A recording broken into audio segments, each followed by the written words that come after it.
Hey all, it's KR King, and today I'm talking about Halloween, something celebrated in the United States and quite a few other countries, and I think it's a holiday that is especially suited to an RPG setting because of the way there's a connection here between good and evil, between the dead and the living, between different planes of existence and whatnot. And I did a video last year talking about doing a Halloween one-shot. I'll put a link up here. But today I'm talking about how the very structure of Halloween, the framework and the way that it is situated in, our general sort of pantheon of holidays serves you well in terms of setting up your own encounters and storylines, but also how the themes of Halloween, you can take that, the way the ideas behind Halloween in terms of this border between the living and the dead, and exploit that for your own purposes. So the first thing is the timing. You have a holiday in which once per year, supposedly, the dark forces, ghouls and goblins, skeletons, vampires, whatever, roam the earth, right? They're there overnight. And, I'm not going to go into the various religious and anthropological situations, although you can certainly look into those to see what ties in. But just to talk about this timing factor, you have, the earth revolves around the sun once a year, and then it's angled so that you have the seasons and you have the passage of time. And human beings are aware of this passage, and they see, they're getting older, people are growing up, people are passing away. So Halloween serves a purpose to denote this an area of death, that people have passed, that there are dark forces. And once a year, those dark forces gain access to this world, the material plane. And then the other 364, I guess the forces of good, get their sway. Again, whatever that means, why you have to have that balance once a year sounds pretty good to me. And in terms of your own world, you can do this any way you want. You can do it once a year, you can do it every month, however you want to do it. I think once a year has power, although if you're going to do something more, there's different structural things that you can do. But let's go with the once a year, the forces of darkness, those that are dead, those that are evil, those that are out, that horrify us and frighten us, appear or have more of an appearance on this world and material plane. Because here's the thing, in an RPG setting, these manifestations are actual, they are real. So what you want to do is connect them in a way to ideas about why things are occurring once a year, or more than that, that are real in this world. So it makes logical sense, but it's inherently absurd, which is kind of what life's all about. So you have this time period, let's say once a year for 24 hours, or from sundown to sunrise, these forces from another plane of hell or whatever, or the undead, or certain evil creatures rise up, have more power, have more strength in your world. The question is it a global effect? It just happens everywhere, or is it localized to certain areas? So you have some remote valley beyond the mountains of shade in which once per year these entities arise. The thing about having it localized is when you're controlling what occurs there, they can't get that far. But two, it gives the players a chance. They have a storyline that they can go to this place. They have to get something or whatever. Obviously, a lot of humanoids that don't like this would avoid this valley. Which then you get into, well, does it have to be once a year? Because if you have a globalized effect, one night a year, we know that the undead or evil or whatever creatures, or just planar creatures from some place, are going to have more access to the material plane. People are going to be prepared for that. They're going to batten down the hatches, stay inside. It's going to become part of the folklore, just like Halloween is. Whereas if it's some isolated thing that happens once a year, it's much less of a phenomenon that people know about. The players might just come across some document or hear some legend or something and go there. But it doesn't have that global effect. It doesn't have that epic sort of, good versus evil, dead versus the living aspect. And then you get into, well, why is it occurring, right? And again, you're taking a real sort of idea here of a phenomenon that occurs every few years, like an eclipse, the cosmological, astronomical sort of things, and saying, okay, I'm going to attach that to this RPG thing. So you're trying to make it logical, right? Well, what is it that balances that? Is it just an agreement among the gods that, once per year you may roam the material plane, at this certain time period? Or is it something more structural where you have nexus points between planes or between the magic web that holds everything together, and once a year they fluctuate such that this occurs? Does it happen randomly once per year? Does it happen like clockwork? You can decide that. And you're taking, as I said, this is the logic and the absurd. You're taking something like, oh, well, if there were these, like tectonic plates like we have on Earth between the planes, then maybe they would shift. You'd have like an earthquake or something, and there'd be a momentary connection between them. But you don't have to, because it is an inherently absurd concept, right? There is no magic. But you're using that to say, you're taking this idea of the once per year event, and an event that's potentially dangerous or mysterious or fills us with horror, and just applying it in an actual sense. And the thing about a global phenomenon is not only that, but as I say, it will become part of the mythos of your world. There will be an All Hallows Eve, a Devil's Night, that occurs every year. And the question there is, are there things that the populace can do to keep them at a distance? In other words, in the remote valley or in the desert or mountains or Arctic wastes or something like that, it has a stronger force because there aren't priests, divine magic that's keeping them at bay or something like that. People know how to ward themselves. Or, of course, if you're in an Arctic wasteland and there's no humanoids, are they interested in going there? So do they just keep themselves at a certain distance? Hence graveyards, right? Unsanctified places, somewhere where something horrific has happened.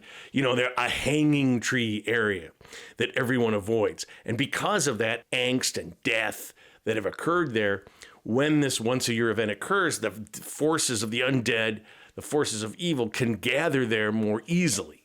And another cool thing about taking something like Halloween and making it actual is it could fluctuate over time. So, for example, sort of like an El Nino effect, there might be years or, decades or something in which the effect is greatly increased. Or it might just be that suddenly people realize every year, the Devil's Eve, the demons and whatnot are getting more powerful, and what's happening, and people are getting concerned. Is it going to get out of hand? Is it lasting longer? Right? Instead of one night, now it's 2 or 3 or a week. And if this is a global phenomenon, this is really going to disrupt things. People are going to have questions. People are going to be going to the priests and religious figures or the magic user, wizard types, wherever, however this phenomenon is manifesting itself, and saying, what's going on here? What's happening? And the player characters can get involved. And this brings into mind the idea that people could manipulate this effect. So you have evil necromancers or evil priests that are trying to manipulate this natural force to make it more intense, to make it longer duration, perhaps even to split the world asunder and bring in, the entire material plane into their plane of hell or something like that, right? Because the thing is, if it's real, and if there are practitioners of the black arts or the, evil arcane or divine magic or anything like that, or devils and demons, the thing about sentient humanoids is they are greedy, and they seek power. And evil creatures seek, they're malevolent. They want to cause suffering. They want to have dominion over those that are weaker than them. And what this can do, if you take the logic of this and say, okay, creatures could manipulate these barriers or manipulate this event, making it more powerful or last longer, you've got a ticking clock situation right there, like the players have to stop this from happening. You also have a natural ticking clock in that everybody knows in another month is Devil's Night, or, the Demon's Sway, or whatever it is, or Devil's Week, or however you want to do this. So they're going to be preparing for this. They're going to be talking about, there will be ceremonies a la Halloween where we laugh at the devil, people dress up. And you're going to have phenomenon. You could have things like a St. Vitus dance breakout. People really do get hysterical, especially if year after year this is getting more powerful and stronger. The common folk are getting more nervous. You could have mummers feasts. Those are the ones where everyone stays silent, right? They don't speak, else the dead come to the supper, right? And things like that aren't just traditions, based on obscure ancient religious practices or anthropological. These are actual strategies that people use to avoid being harmed by this phenomenon that actually occurs. All right, so we've talked about the idea of something occurring once a year or some set time period every single year and sort of the power of that. Then you get into the iconography of Halloween, the rituals that are associated with it, and how you can adapt those to an RPG setting. And the forces of good and evil and mysticism have actuality. So the festivals and traditions and whatnot we associate with Halloween would have a functioning purpose. And you can take some, let's say you have a traditional fantasy medieval setting.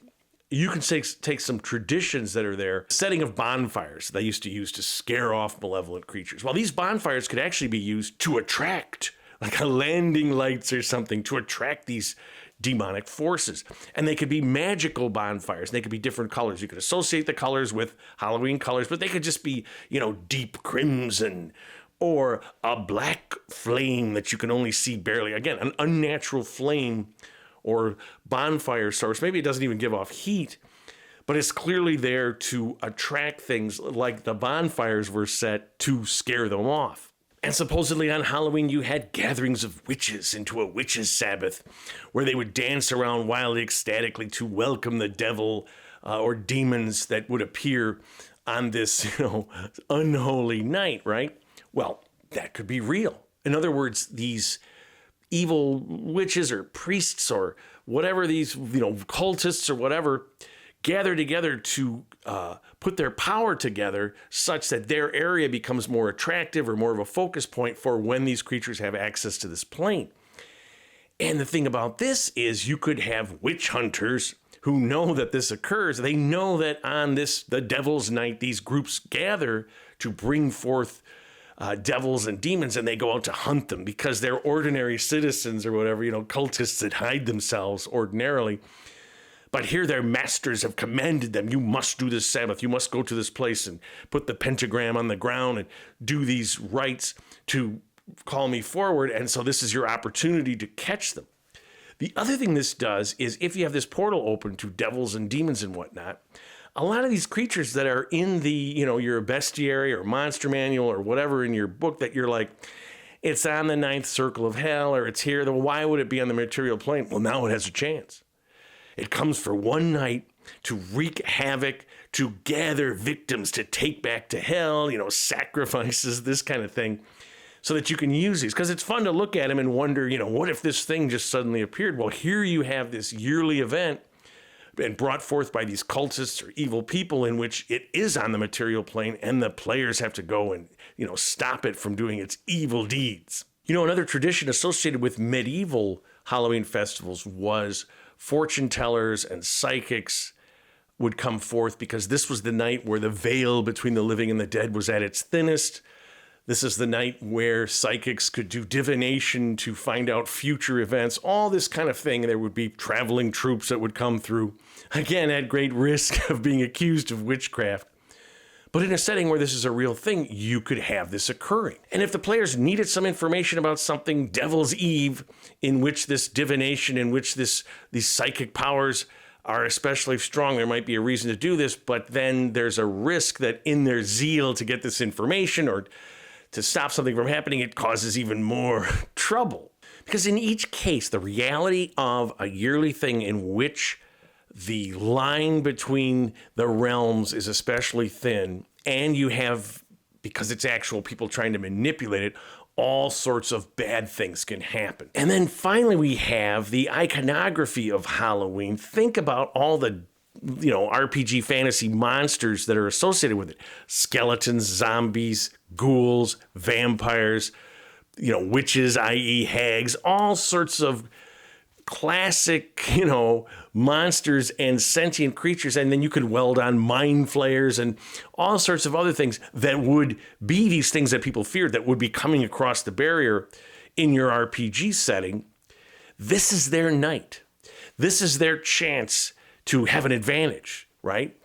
And everyone would be prepared for this. This is why there would be such rituals and festivals. And, when I say festival, I just mean to gather together to prepare our defenses for Devil's Eve, when these creatures are going to reign for a while, and to create areas where people are safe. You don't wander the countryside. And then you have a classic sort of, let's say, a heist thing, where a town has to gather together on Devil's Eve, and they have a safe area in a temple. And the player characters realize, hey, we can go and rob, this keep, because no one's going to be there go there on Devil's Eve, because walls are of no, safety. You need divine magic to protect yourself. So the players are going there, but they're taking a risk, right? Because these creatures are out looking for living things, looking for creatures to corrupt or take back to hell. So again, the reality of these traditions in which these monsters, very specific undead, evil creatures, devils, demons, are roaming, and people are having to react to that, gives you opportunities for all sorts of storylines. And you just think about the ramifications of, as I say, once a year, or however the timing is, it's really happening. How are people going to react to that? How is their society going to arrange itself in that this isn't just a tradition about the changing of the seasons or the fact that people die and, all this kind of stuff. And we create many of our traditions around these sort of things. But the forces of fear and horror are real. The creatures beyond the wall of sleep are scratching at the walls and trying to get through to us. The old ones want to reclaim the realm that they once ruled. And this one night, or 1 week, or however you want to do it, or in this area that it's really magnified, in this hidden valley, this is where these things occur. But it also gives you an opportunity to go and find out information from some long dead king by going there and communicating during this period in which the veil between the two is very thin. So first of all, have a happy Halloween out there, however you celebrate it. I hope this is helpful to you. If you like what you've seen, please subscribe to my channel, make some comments. I'd love to hear how you've incorporated Halloween-style themes into your RPG game. And of course, most importantly, whatever RPG game that you play, tell somebody else about it.